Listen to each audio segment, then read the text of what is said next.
গ্রাহকের সাথে প্রতারণার অভিযোগ উঠে আসলো শান্তিরবাজার মা হুন্ডা শোরুমের বিরুদ্ধে।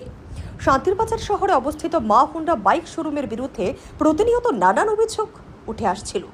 এই শোরুমের বিরুদ্ধে গ্রাহকদের অভিযোগ ছিল বাইক সার্ভিসিং এর সময় গ্রাহকদের সার্ভিসিং রুমে যেতে দেওয়া হয় না।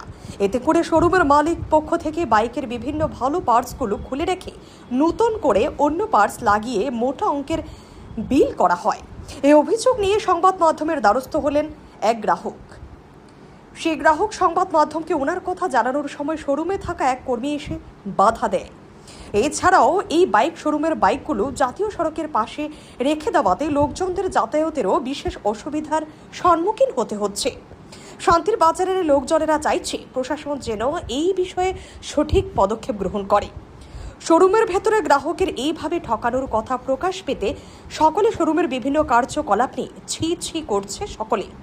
শান্তির বাজারের লোকজনেরা চাইছে এইভাবে গ্রাহকদের সঙ্গে প্রতারণা করার অভিযোগের সত্যতা যাচাই করে প্রশাসন যেন সঠিক পদক্ষেপ গ্রহণ করে।